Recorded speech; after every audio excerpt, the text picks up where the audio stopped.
Hello and good morning. I'm Jamey from Stonemaier Games, and I am really excited to spend the next hour with you. Last week was cut way short due to a hacking incident on our YouTube channel and my personal Gmail account, which I'm still navigating a little bit. For the most part, everything is much better than it was last week. But as you may notice, I am only here on Facebook. If you were expecting this video on YouTube, I'm really sorry.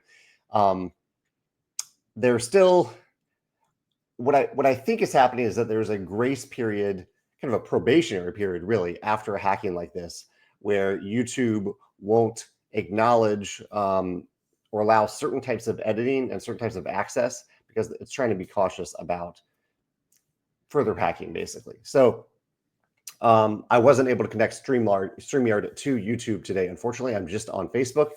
Hopefully, you can still join me a little bit on Facebook today. I'm realizing now as I'm talking that this will make Rolling Realms a little bit difficult because I was planning to live stream Rolling Realms this week as well, starting today at 3 o'clock. So that might be a little difficult, but I will post this video afterwards on YouTube, and hopefully, from what I understand, it takes maybe 1 to 2 weeks for that probationary period to end. And so after that, hopefully the connection will work. If not, I'll figure out something so that we can get these live streams on both platforms today. Steve noticed Walter in the background today. That's right. Walter, I guess, is going to join us for today's live cast. Joshua says today is his fiance's birthday. Whose birthday is it for you, Jamey? Joshua, happy birthday to your fiance. Today is my mom's birthday. And so I wanted to talk a little bit about my mom and share how much she means to me. Today is my mom's. Well, I would say her age, but she's my mom. She's a wonderful lady. We talk once a week, and sometimes more than that. And I'm really grateful for her in my life in general. She has 7 grandkids and Walter, so I guess 8 in total, 8 grand creatures in general. And she spends a lot of time with the 7 grandkids because they're very close to her in terms of proximity. I think she's actually taking care of some of them this week, or was taking care of them last week. She's great with them. She gets them to do a lot of fun activities, and it's still fun to connect with her as her son as well. So happy birthday, Mom. I hope you are having a wonderful day. You'll hear from me later today as well. But yeah, I'm really grateful for my mom. Let me think if there's anything else about the hacking that I need to talk about. I'm happy to answer questions about it. As you can tell, I'm mostly back, just not the YouTube part of it. Although the YouTube channel is back, I just can't edit things like permissions or access. And I think part of that access is tied to not being able to connect to StreamYard yet. Mark says, "How are things in St. Louis? Everything back to normal?" St. Louis in general was hit by a tornado 2 weeks ago, a huge tornado that caused, I think, around $2 billion in damage to the city. And so the city is definitely not back to normal. I live in the city. My building was fortunately missed, and we have power back. We have internet back. My specific building is okay, but there's still, like even just yesterday, I was driving down my street, and there's still so many trees that fell down and were cut up and kind of are waiting by the side of the road to be picked up. So I'm guessing the services that pick them up are a little overwhelmed right now. And there are many houses that were destroyed, many buildings, businesses that were destroyed. Megan's been doing some volunteer work. We've been donating to try to help out. But yeah, it is definitely not back to normal in general in St. Louis, in a specific area of St. Louis so far. I did have something related to that to mention. Let me see if I can remember what it was. No. Oh, I did want to also celebrate that Megan has been working on a master naturalist program that opens up a bunch of in-depth, in nature volunteer opportunities for her, and she completed the program, the first step of the program at least, last week. And so we went out for cocktails to celebrate on Friday. I'm really proud of her for pursuing that and getting in touch with nature a little bit more. She loves nature, and it's neat to see her getting involved with that in a more in-depth way. Yesterday, speaking of nature a little bit, we went to the St. Louis Farmers Market to meet with a Stonemaier ambassador who's visiting the U.S. from Iceland. And Stefan, who visited us with his 2 daughters, we walked around the Tower Grove Farmers Market for a little while. He gave us some chocolate, including this chocolate bar apparently in Iceland, they're known for mixing chocolate and licorice, which is normally not a combination that I would pursue. But I recently had some friends go to Iceland and bring back some chocolate mixed with licorice, and it was actually quite good. It was a different type of licorice than I've had here in the U.S. So thank you to Stefan and his family for stopping by and giving us this chocolate. That was really fun. Anthony says, "Are you excited about the Nintendo Switch 2 release?" Anthony, I must admit, I'm not much of a video gamer. I do play games every now and then on Steam on my computer, but I haven't had a console in many, many years. I think Megan has an old PS3 maybe in the house. I think that's what it is. So I'm excited for other people to talk about the games that they play on the Switch too, and maybe I don't know. I love seeing people talk about new games, but personally, I won't be having to Switch 2. But hopefully, if you're getting one soon, that you have a lot of fun with it. What else is going on today? I've had I've done some planning for the future over the last week, some travel for the future. And one of those trips was something that we're going to try at Stonemaier Games. I have 7 coworkers, so 8 of us total. And there goes Walter. He's had enough. Yeah. And I don't think we have ever been in one place together. We've come close to everyone being in one place together, but not quite. And so I coordinated a trip that we are going to take next year in the winter to a summer state. We're going to go to Phoenix and just hang out and kind of work together and bond together, eat together, cook together for a few days. Something I don't know. One of my coworkers brought it up, and I was like, that is actually that's a neat idea to actually get together as a remote co-working team to get together and work together and hang out together for a few days. So I've been working on that for over the weekend a little bit to try to find the right place to do that. And so I was looking for cities where we can all fly to directly, and where it's warm in the winter, but also connected with nature a little bit, because a lot of my coworkers and I love getting outside. Yeah, so I'm looking forward to doing that next winter. Ian says, "Is Vantage ready to go? Fingers crossed." So in today's newsletter, today is a newsletter day. In fact, I should have included a link in the description. I'm sorry about that. I'll add that on the YouTube version. I had a whole section about Vantage, talking about here. I'll show it on the other screen here, Ian. So here's the newsletter if you want to check this out. Talking about Vantage and how it is the schedule for it, which is we're aiming for mid-July. For the launch of the game. It is on ships right now, headed to our fulfillment centers in the US, Canada, Australia, and Europe. And how we've been sending out some advanced review copies. And I've just heard a little bit from reviewers, and they have some very nice things to say about the game so far. I also posted about some of the core features of the game on Instagram the other day, if you want to check that out. And the most recent video about Vantage is how the setup is just 3 minutes. So I included all that in today's newsletter. Also in the newsletter, I talked about the world of Wingspan. This was a month where I didn't have a lot of breaking news type things, but I wanted to talk about how Wingspan Asia, the digital version of it, is releasing on June 16th. That's coming up from Monster Couch, the developer. Also talking about a survey that we have for expansions for the world of Wingspan. An event that happens actually tomorrow in DC at the National Museum of Natural History that features all of the world of Wingspan designers, except for Michael. Michael's way across the US in Seattle, but Elizabeth, Connie, and David will all be there. And it's a free event. You have to RSVP, but that's a free event at the National Museum of Natural History.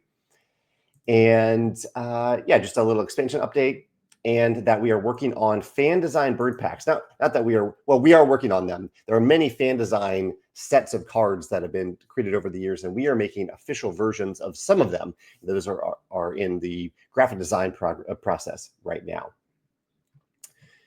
Let's see if there's any other updates about upcoming conventions. Dice Tower East, Gen Con will have a presence, kind of an indirect presence at both of them. And Apiary also, and speaking of digital games, Apiary is now in beta on Board Game Arena. In case you want to play a lot more Apiary, go through all those factions on Apiary. You can play that on Board Game Arena. Yeah, more about that in our newsletter. I will add a link in the comments below, on the description below. Let's see. Joshua asked about Andrew Bosley's Smoking Bones travel guides. And I actually wanted to talk about this, Andrew. Someone who isn't able to attend the live cast asked me about this. And I did. I received the travel guide to Brandomir and all the big travel packet that came with it. This is a fun thing. It looks like a spoiler packet. It isn't. It's just a big envelope of goodies. This is a world that we are creating a trilogy of games in, or at least a series of games, probably looking at a trilogy from a couple different designers. I'm working on one of the games. Some other designers are working on the other games. It's actually something I've designed a few versions of the game that I'm involved with, and I'm not happy with any of them yet. I want to find the right fit. So I'm working on a new version of a new game that would be in this series right now.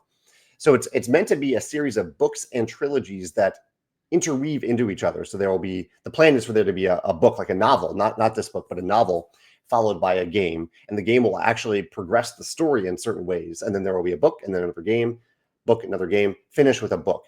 So it's a really an epic series that Andrew is planning about this world and a major event that happens in this world tied to the history, the past, present, future of the world. And all of that will be interwoven with the games. The story will be interwoven with the games. So I'm really excited about what we're building here. We've been working on it for a while and making really good progress on a couple of the games now. My game is still in the works, but yeah, I'm excited to share more about that when the games are closer to release, closer to launch. What else is going on today? As I mentioned, this week should be a Rolling Realms week if I can get StreamYard working properly with YouTube. I'll see if I can make that happen. I'll have to figure out a way. If I can't get YouTube, I can maybe still use StreamYard to record it. Yeah, I'll work on that. Eric says Tokaido. So I posted an update in the Tokaido Kickstarter from years ago, which I recently gained access to because we acquired the Tokaido brand, and wanted to update those who maybe followed that campaign or backed that campaign many, many years ago, but have been out of touch as to what's developed about Tokaido, the world of Tokaido since then. And the most recent development is that Stonemaier Games acquired the Tokaido brand, published our version of Tokaido, and this includes a solo mode, which wasn't in the original Tokaido. And to help out people who already own Tokaido, we also offered the solo mode and offer the solo mode separately by itself. It's available on Amazon now. You can request it from retailers. It's also on our web store. And so fans of Tokaido who want to play the solo mode can get just the solo mode. They don't have to rebuy the whole Tokaido. I also mentioned in some recent updates that we're in pre-production now of Tokaido Duo, our version of Tokaido Duo, and the Tokaido expansion, which will just be both previous expansions in one box at a price that's actually pretty similar to just one of the original single expansions. So it won't be double the price for us, including them in one box. So those are in pre-production now. Maybe, pre-production / production. They're right on the cusp of going into production. This past weekend, I actually played the expansions, the pre-production copy of the Tokaido expansions with Tokaido itself, and had a very good playtest. We found a few little things, but not all that much. Question of the day for you all today. So speaking of Kickstarter, so we haven't used Kickstarter for many years. We have no plans of using crowdfunding, GameFound, Kickstarter, any form of crowdfunding. But one of the things that I really appreciate about those platforms, one of the things I think they do really well, is that they have a high level of visibility in terms of who is following the project, who is backing the project, and how much money the project has raised. I think that visibility can be a good thing and a bad thing. It can be a bad thing when your project is underfunded, when a project isn't doing well. Someone who shows up at that project page might start to wonder, like, why isn't this doing well? Is there something wrong with the product? People not liking the product? Do they not like the price? But when the product is doing well and you have that visibility, when you have 5,000 backers and you've raised $400,000, that can be encouraging to people. They show up and they're like, oh, wow, this is doing well. They must be doing something right. All these people wouldn't be following this project or backing this project if it wasn't doing well, or if it wasn't actually good.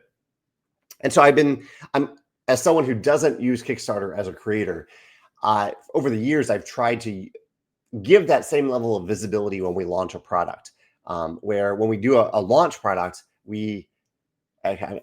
I know I'm describing this a lot without actually asking the question, but when we put a launch product on our web store, we show how many people have bought it within the span of the launch, the week or so of the launch. So I'm curious for you, does that add value for you? How we do it, or in Kickstarter, GameFound, BackerKit, other crowdfunding platforms, how do you respond when you see either a really low number on a crowdfunding campaign or a really high number, whether it's backers or money, the funding? How does that impact you as a backer is what I'm getting at. And is that visibility important to you? That is one of my questions of the day today. Joshua says, I never played Tokaido Duo. Is it similar to the original, or is there a unique spin on it? I would say it's pretty unique. Each of the versions of Tokaido does something different. They all have elements of set collection, but they do it in very different ways. And in Tokaido Duo, you control 3 different characters. So it's only a 2-player game, although we're adding a solo version to it. And you control 3 characters. And on your turn, you're using the path mechanism, move forward on a path. But you are choosing one of your 3 characters based on some dice that are rolled. It's kind of a dice draft where I'll choose one of the dice and I'll move the character corresponding to that dice a certain number of spaces, and then the other player will choose another die, and I'll, as the active player, will choose the last die. So on my turn, essentially, I get to move 2 characters. The other player gets to move 1. And we gain some benefits based on those 2 characters. All the characters are doing different things related kind of to set collection, and it is a race to complete one of those characters' goals. That's what ends the game. So I would say it has the same core mechanism of Tokaido of moving forward along a path, but it definitely is not just a version of Tokaido with built for 2 players. It is a completely, I would say, redesigned game, completely different mechanisms, and it's really neat. I was surprised by how different it was from Tokaido when I first played it. So Eric says the social feeds social and crowdfunding needs crowdfunding. The social proof. Yeah, that's a good way of putting it. The social proof is huge. I know the bias, and it still hits me. Anthony also says visibility is very important to me, what I dislike is a lack of updates months after the project is backed. That's true. That's a different type of visibility, but definitely is also valid here as well. Carlos says, I think Apiary has been underappreciated. Now that it is available on Board Game Arena in beta form, it has gained some places in Board Game Geek's ranking. Do you feel there's room for another expansion? Well, literally, I don't know if there is room. I don't think there is room in the box for another expansion. That doesn't entirely negate the possibility of another expansion in the future, but there is so much replayability in Apiary based on what we have put in the box and the first expansion that it isn't something that we're pursuing at this time. I think it is a fully complete game. I mean, it's fully complete even without the first expansion, but with the first expansion, or the only expansion, there's so much replayability. So it isn't necessarily something that we're pursuing right now, Carlos. But I'm glad new people are getting to try it out thanks to Board Game Arena. Ian says, I'm taking inspiration from me this summer and how I block out parts of my day for different tasks. Household tasks, board gaming, reading, professional development time, creating his custom superheroes for next year's homeroom students. Ian is a teacher. Ian, I'm glad I hope that works for you. It may not work for everybody, but I do like to try to compartmentalize different times of my day for different types of tasks. I don't always do that well, but I try to do that. And that way, I do that for me because I really love variety in my job. And so if I get caught up in one specific task for the entire day and I neglect other types of tasks and responsibilities and things that I enjoy, then I lose out on that variety. And that makes me feel a little bit less fulfilled. And especially since it makes me feel like I neglected certain parts of my job for that day. So I really try to break it up. I still try to get everything done if I can on any given day, but that is sometimes very difficult to do. So Mark says he almost never looks at the count of backers or the funding. He says, if I do, it doesn't actually sway my decisions because quite a few campaigns these days seem to have either no stretch goals or they're just frivolous goals with mediocre rewards. So Mark, yeah, that's a good point. Talking about the stretch goals, I guess I'm focused a little bit more on the very top of the project page where it says the number of backers and the amount of funds that it's raised. So you're saying it doesn't impact you at all if a project has only raised $1,000 versus a project that has raised $300,000. That difference has no impact on you.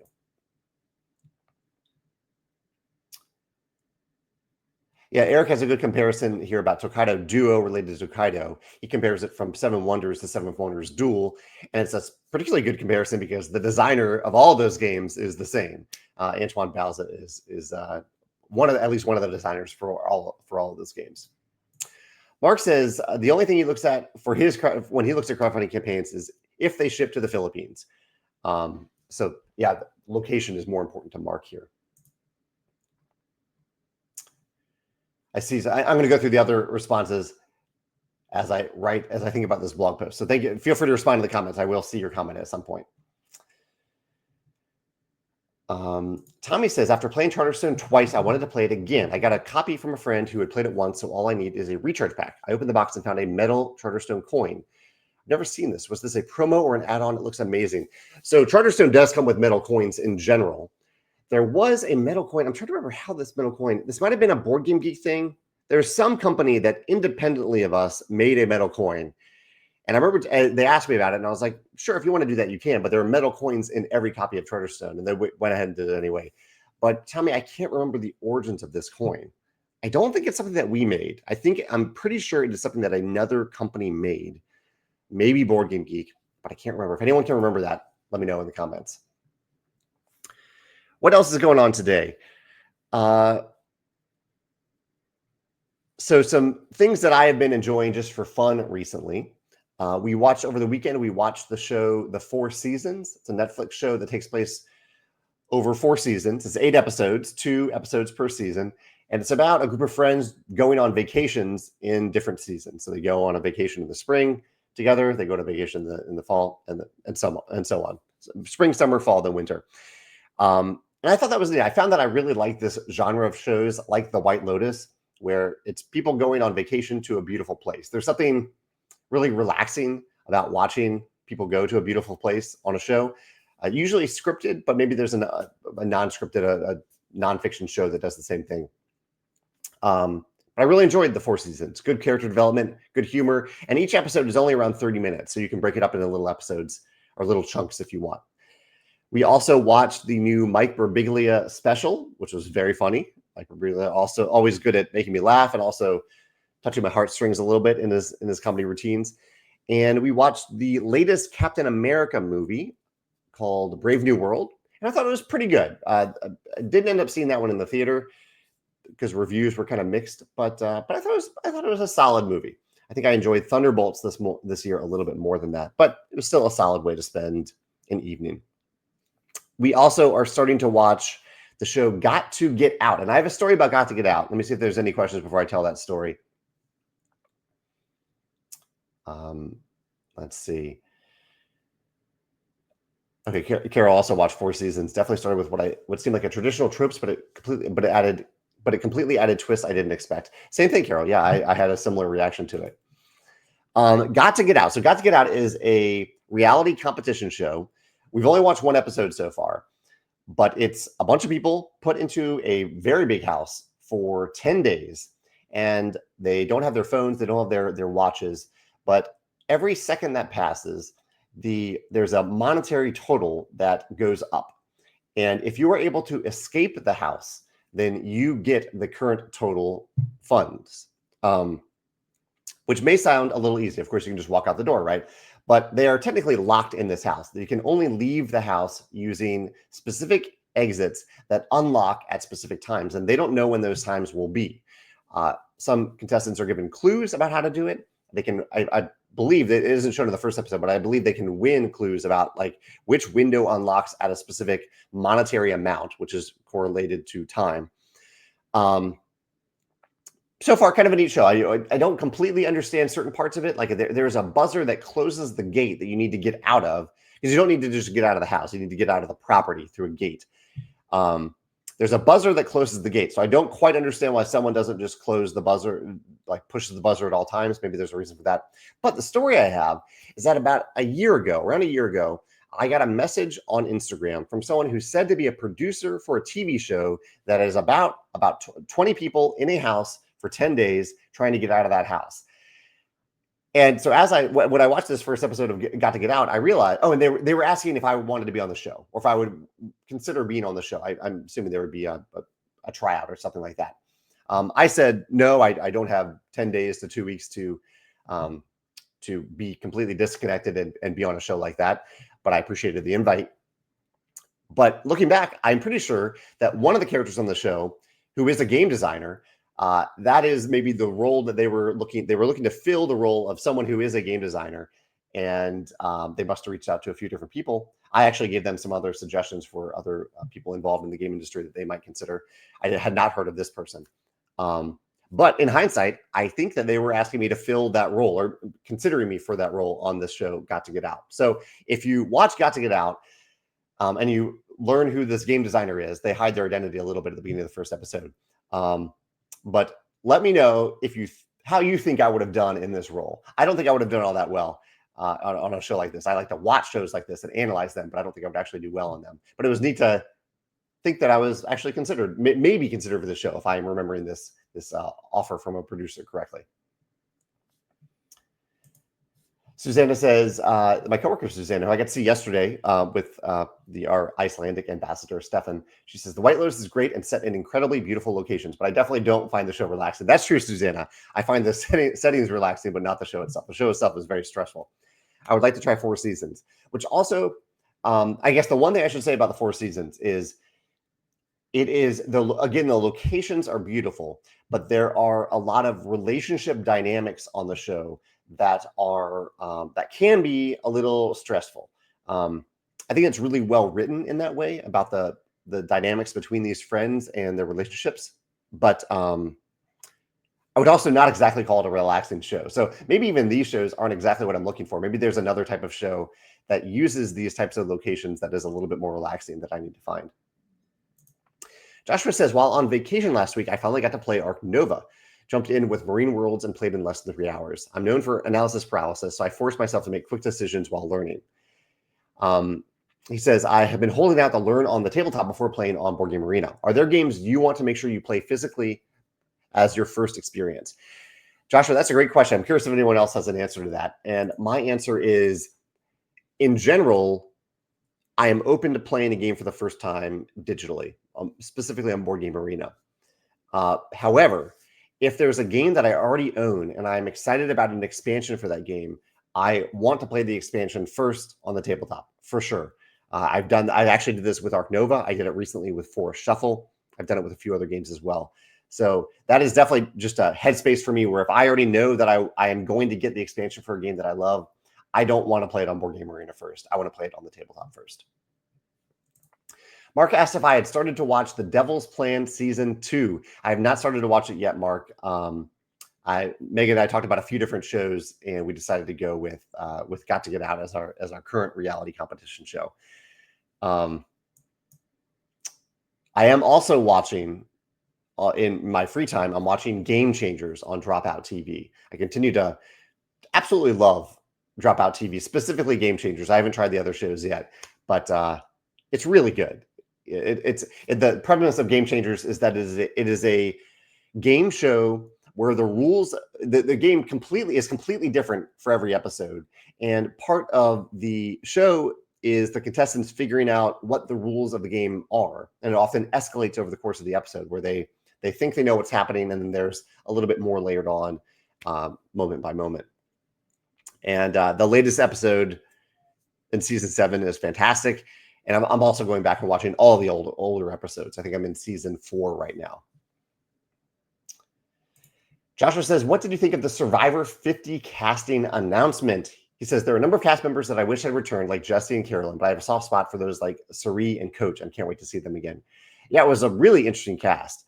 If any of you are into Survivor or have even ever watched Survivor, it might be a good time to come back, because there are people cast as early as season 1 back in, I think that was 1999. Someone from season 1 is going to be on season 50, as well as 3 contestants from the season that just finished, season 48, and 2 from season 49, which hasn't even aired yet. In fact, I think they're just filming it right now.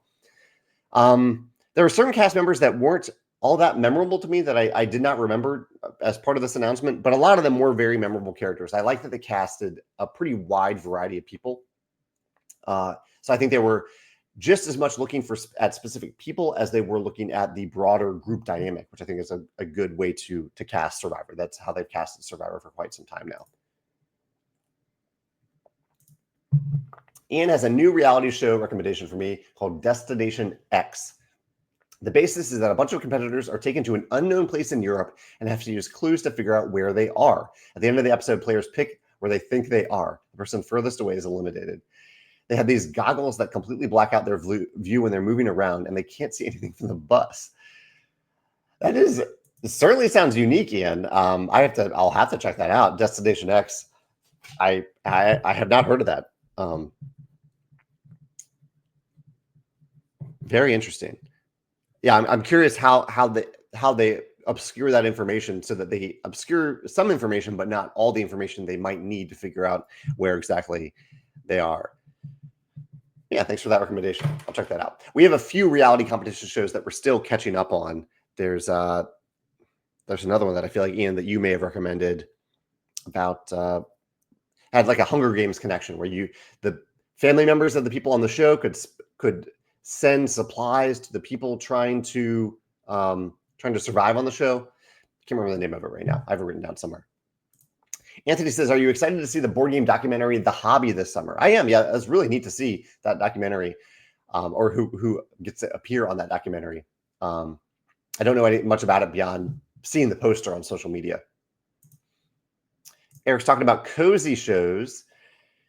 He says, I'm sure Facebook just heard that and passed it on to Netflix. We'll get them next year. Cozy vacation shows. Yeah, if anyone has cozy vacation shows that they recommend, let me know in the comments.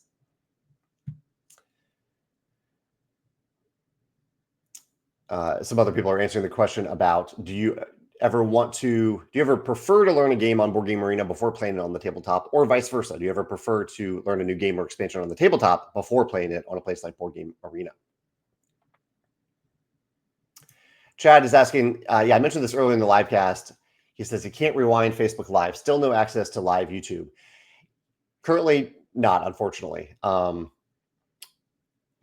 tried to connect it today when I got on StreamYard, and it was not able to connect. So still working on that. I actually do see a new option in StreamYard. Here, I'll try turning this on to see how this works. There's an option to show comments on stage. It says live comments from viewers will appear on screen during your stream. Keep the conversation going and make your audience part of the experience. I'll turn that on for a few minutes. Let me know what you think about showing the comments on stage. I'm assuming right now. Oh, there you go. You can see it. Okay, interesting. You can see the comments as part of the video. Let me know if you like that or not. If you think I should keep that turned on or turn it back off. Donald says he learned of Quacks at our local game cafe and loved it. Quacks of Quedlinburg, now just called Quacks, is one of my favorite games. He says we immediately ordered and received the all-in edition and are having a great time. Have you played it? Yeah, Donald, yeah. Quacks often appears, maybe even all too often, according to some people, on my top 10 favorite games list. I love it as a push your luck game. I love it as a bag building game. It's one of the games that if someone shows up at game night and says, hey, do you want to play Quacks tonight? I will almost always say yes. I really love it. I have not actually played the new version, though, so I'm glad you're really enjoying the new version. Mark also says, is there a Rolling Realms announcement today? No announcement, no, Mark, but I'm hoping to play Rolling Realms live today. I'll have to figure out, I'll find a way to make it work today. It may be, obviously I'm not able to connect to YouTube yet, so I don't think that will be, I don't think it'll be on YouTube. So I'll see if I can find a way to connect it to Facebook. I might also just have to do a recorded play and then put it on YouTube later, because StreamYard won't connect to Facebook groups. So I can't connect it specifically to the Rolling Realms Facebook group. Extracted, yeah, Ian, this is the show that you recommended. Extracted is the one I was trying to think of. I need to make sure that's higher up on my list.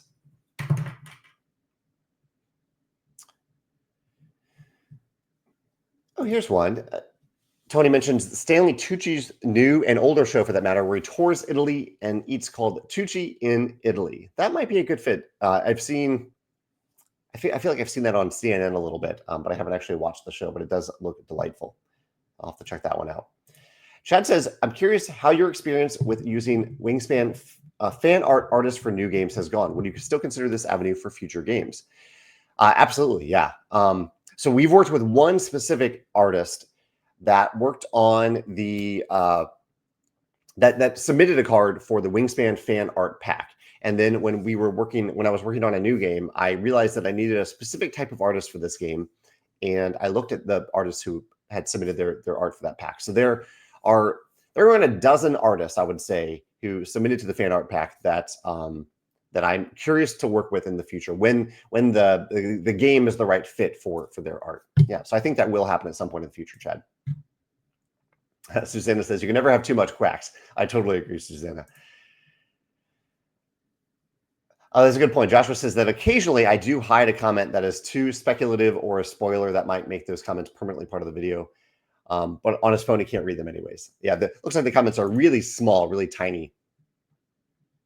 Steve says, could you do a Facebook Live video for Rolling Realms today and upload it to YouTube later? Steve, I could, but the problem is StreamYard won't connect to Facebook groups. And so I don't want to broadcast this on the general Stonemaier Games page. I would want to put it just on the Stonemaier Games or on the Rolling Realms group on Facebook. I'll make a note of Tucci in Italy. I might have to check that out. There's also Conan O'Brien does a travel show that I find very funny, where he goes to different countries. I wouldn't call it relaxing, though. It's definitely more for comedic effect. Chat says the live list of comments is redundant on a screen. It's actually right next to the live chat. Might be useful when you repost on YouTube so people can see the chat. I'll turn it back off right now just so we can see a contrast between the two. And maybe folks, when I put this video on YouTube, people can let me know if they like it, if they like that showing comments on the stage or not. And I can change that for the future quite easily. Looking at my list of comments. So those of you, I'll go back over to some of the comments that I've discussed today because some of you aren't able to rewind on Facebook. I talked about my mom's birthday. My mom's birthday is today. Happy birthday to my mom. Also shared how it's a newsletter day. So we have various updates, a lot of stuff about the world of Wingspan, some stuff about Vantage, how Vantage is getting really close. It's on the ship right now, and have some quick early review quotes. The reviews for Vantage will start to come out on June 20th. Also talked about how I've been doing some travel planning for my company, getting together with all my remote coworkers in one place in the future. Next winter is when we'll be doing that little company retreat. Just getting together to work together and talk about the future of our company together. Looking forward to doing that together. I talked a little bit about Smoking Bones. Here is Smoking Bones right here. And actually, that reminds me, one thing that I didn't get to talk about last week that I wanted to. Yeah, so at Geekway, someone came up to me. I think, what was her name? I think it was Melissa or Melinda. Came up to me and said that she had created and tested some new realms for Rolling Realms. Here are these realms, and they're all based on a pretty wide variety of things. So there's one based called the Rules Realm. There's the Spicy Realm. Here's the Spicy Realm. Here is the Doctor Realm based on Doctor Who. Here is the Professor Realm. What is the Professor Realm based on? I don't know what the Professor Realm is based on. And then the Dominican Realm. So just a wide variety of themes that this person, Melinda, correct me on the name if you see this in the comments, is passionate about. And the design of the realms is really, really clever. So I might do a live play at some point of some of these realms, or just show them on a live play. Earlier, I was talking about the Smoking Bones world that artist Andrew Bosley is working on, and how we're interweaving books like this and novels that Andrew's writing. The novels and the books are entirely Andrew's, with a series of games in the same world. I'm working on one of the games. I'm also working as a designer. I'm working on all the games as a developer, and I'm really excited to see what comes out of all that. I'll have more information about that upon launch.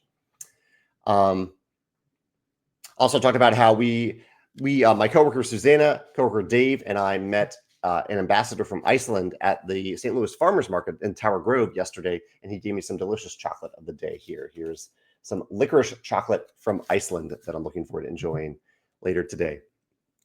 Those are some of the topics that I talked about earlier. I'll talk a little bit about Tokaido and how I play tested the Tokaido expansion pre-production copy this past weekend. It's looking great. It's in early. It's still, we have to fix a few tiny things, but it'll enter production really soon. And my question of the day today was about visibility on Kickstarter, how you value or don't value, don't even care about the number of backers, the visibility of the number of backers, and the funding amount, if that has any impact on you.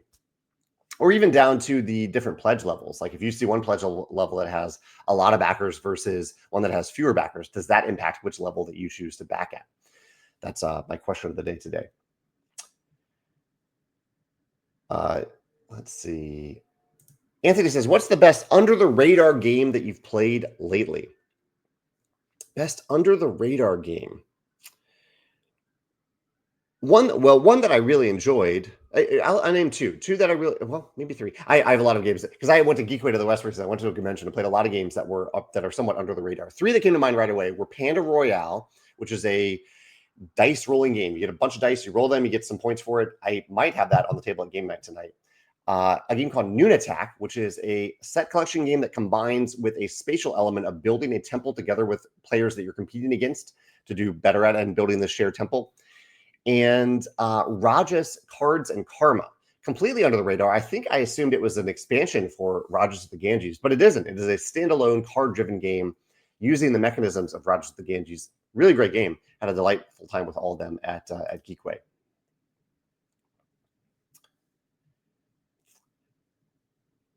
Sarah also, let me make sure that Sarah doesn't spoil anything. Yeah, I don't think so. Sarah, I've only watched one episode of Got to Get Out so far, but Sarah says that she watched Got to Get Out. Of course, enjoyed it. I'm easily amused. I enjoyed a game designer being included, but not sure how much of his specific game designer skills and aptitudes were highlighted within the design of the game that they were all playing. Cannot imagine you or me or any number of folks in the house, but I was entertained nonetheless. I think I had a fairly similar impression to that, Sarah, where so it's a house full of people who are okay being on reality TV. And then the other half of the people are people who have already been on reality TV. So while I don't really, I don't like the spotlight in that way. I like talking to the screen here and talking to you all in this way. I don't like being in front of an audience and having cameras all around me at all times, I think would be really nerve wracking. And like you say, Sarah, I don't know if there's a way that you could really use your game design skills. Although in the first episode, the game designer he realizes one specific thing, that controlling one specific thing will help his odds of getting out of the house. And I thought that was a good thing for him to realize. Not necessarily something connected to game design in particular, but it was a good revelation, I think, that he had. And he pretty much only had one shot at it. So curious to see how that will play out for the rest of the show.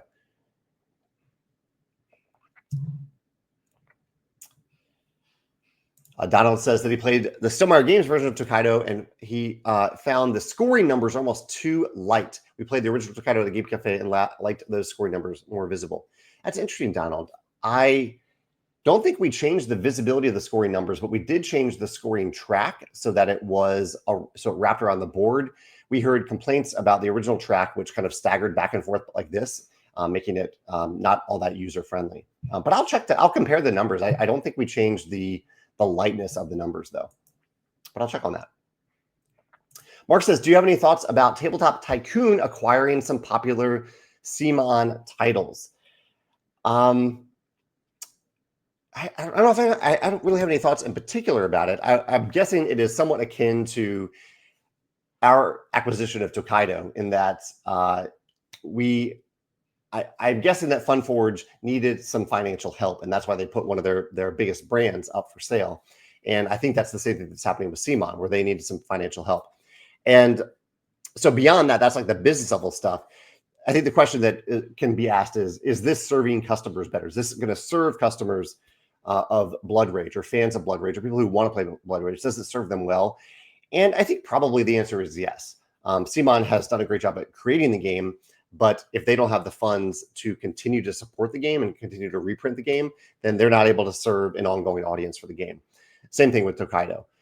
So I think ultimately it's probably a good thing for people who are interested in the game, but time will tell. What do you think? Does anyone else have thoughts about that? Wendy got a copy of Red Rising at a board game auction recently. Congratulations on winning that auction, Wendy. She says, really enjoyed our first playthrough, and I have the first book on hold at the library. I agree with the love for Noon Attack and Rajas Cards and Karma. That's great to hear, Wendy. I'm glad you're enjoying those games. I'm glad you had a great first play of Red Rising. I hope you enjoy the book as well. We tried really hard to make the game character driven so that it would not spoil huge things that happen in the book. Chad also has a comment about Tabletop Tycoon. He says, on a business side of things, does this look like a move to survive and rebuild, or to cut losses? Similar to my comparison to Tokaido and FunForge, my perception is that it is a move to survive and rebuild, not to cut losses and get out of the industry. That is my best guess at it, but I'm not entirely sure. Paul says, I tried sending you a Facebook message, but I can't do that anymore. Yeah, Paul, I'm not on, especially if you're sending it to me personally. I don't use Facebook Messenger. And as a company, we definitely prefer email, or if you have a comment, a question that could help other people too, we prefer it posted publicly in a forum. So let's see. He says, I saw a video yesterday that made me think that you would enjoy. Diary of a CEO interviewed Mr. Beast. He says, I'm not a fan of Mr. Beast, but about an hour into the video, he talks about ethical sourcing for his chocolates and chocolate companies. Yeah, I have listened to this interview, and you can tell his passion for ethical sourcing of chocolate. I haven't actually ever tried the chocolate that Mr. Beast makes, but I like that he is trying to source it in a similar way to Tony's Chocolonely. That is another company that goes well beyond, goes out of their way to ethically source the cacao that they use for their chocolate. Derek says, did you ever get around to watching The Killing from 1956? I have not yet watched that, Derek, but I do appreciate the recommendation. Zach says, did I finish season 2 of The Rehearsal? I did. I very recently finished that, Zach. Zach says, I was impressed that I found myself both invested in the topic and belly laughing simultaneously. I can't recommend it enough. I completely agree, Zach. It's such a unique show. The whole premise of season, I mean, Zach knows this. I'm talking to people who don't know about what happened, but across season 2, Nathan tries to solve the problem of planes crashing, tries to decrease the chances that planes will crash by helping pilots better communicate with co-pilots, and better, honestly, listen to co-pilots in instances where the pilot is making a mistake. And so the whole season is built around that premise. And there are very, very funny moments, but also really insightful moments about communication in general and the airline industry specifically. And it leads up to, I guess I don't want to spoil anything. I recommend watching it, but it leads up to some pretty amazing things that Nathan himself does to try to achieve this goal. Zach knows what I'm talking about here. Zach will have to talk about it a little bit, especially the finale, because I don't want to spoil that. But I agree. It's an incredible show. I highly recommend it. There is definitely some awkwardness to it, but the heart of it is trying to make a positive difference, which is really neat to see. Like Nathan, while he is a comedian, he is trying to make a comedic show. He is also trying to solve an actual problem in ways that go above and beyond what he needs to do for it. Like he creates an entire airport terminal or a set that looks like an airport terminal, including a fully functional bar that he uses throughout the show as like a real bar for people to go hang out in after filming an episode of the show, essentially. Tony says he picked up a game called Barbecues, a tiny game using wooden grill items. And I loved how it used the tiny box as part of the actual gameplay. Made me think about other games that use the box, like Dice Forge. Can you think of other games that use the box in play? And have you ever considered that as part of a game that you were designing? I appreciate that that use of all game components as well, Tony. My upcoming game Vantage actually uses the box, uses the size of the box in particular to remind players what the names of the icons are. Like it shows them really big so that you can remember that green means help in the game, or that this icon means health or morale or time.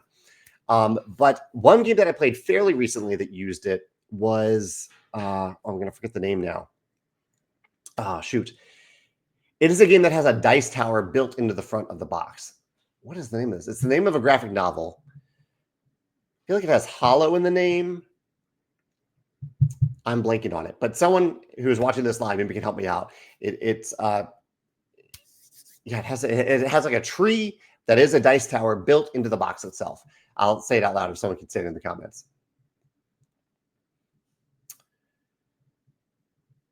Let's see. Frank says, You watched season 2 of The Devil's Plan. I still haven't watched it, Frank, but I'm excited to watch it. We'll be watching that very soon. He says it was interesting to see them move deeper into games with more rules this season. Some were basically full board games. An interesting watch. That's very interesting, Frank, because I found even the first season, there were rules explanations for the games that went way beyond anything that I've ever seen for a reality competition show in the past, where like you'll be sitting through like 5 minutes of rules to understand the game. So I'm curious how they go even deeper into that this season. So yeah, really, really neat show, The Devil's Plan. If you like games that really feel like modern hobby board games. Yeah. Thank you, Hilda, for remembering the name of the game. I was thinking Hollow. The correct word was Harrow County. Harrow County is the game I was thinking of that uses a dice tower built into the top of the box. Really clever use of the box in that way. Also, actually, recently, another one that I enjoyed is Here Lies. Here Lies uses a magnetic box that unfolds and lays out on the table, and the top of the box in that way is used as a reference card for the game. Similar to, but in a different way, that the Vantage box is used as a reference guide. It's a little bit text heavier in Here Lies, but it does help. Like you don't need the rule book because you just have that reference right in front of you there. Let's see. Chad says, I have been looking up users on BoardGameGeek to check their ratings for board games. It's a fun way to see how a game would line up with games and reviewers that have similar tastes as me. Some reviewers add review notes. Not to give you more work, but have you ever considered adding a short note of your favorite mechanism to the notes when you rate games on BoardGameGeek? That's a good question. Good request, Chad.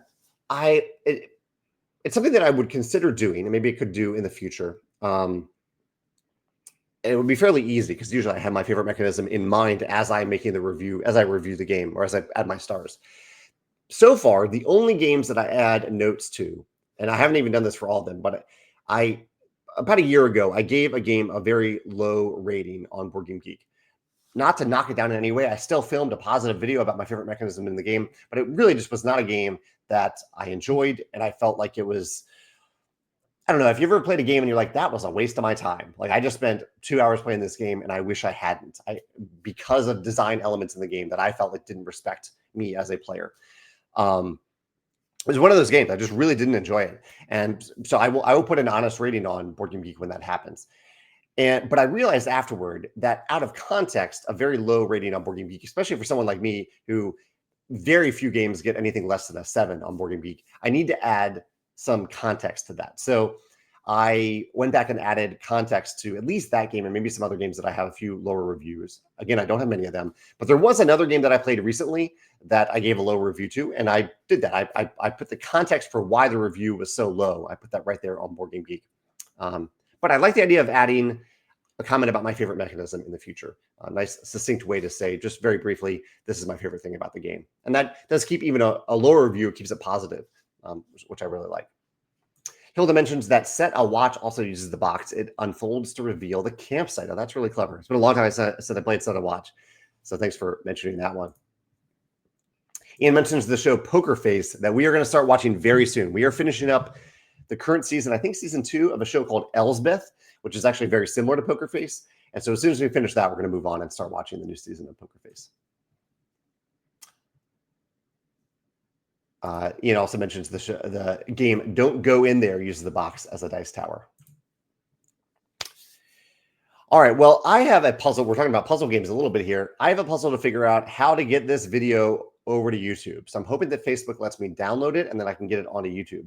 So I'm going to cut off a little bit early today and go try to figure out how to do that, and also see if I can actually do a live cast on YouTube today using my camera setup and hopefully StreamYard. So thank you for bearing with me today. I'm sorry that I haven't been able to get this back on both YouTube and Facebook yet, but I will hopefully have that back next week. I hope you all have a wonderful day, a wonderful week, and I will see you next Wednesday. And go check out the newsletter too. I'll put that in the description of the YouTube video version of the video. All right, take care. Bye.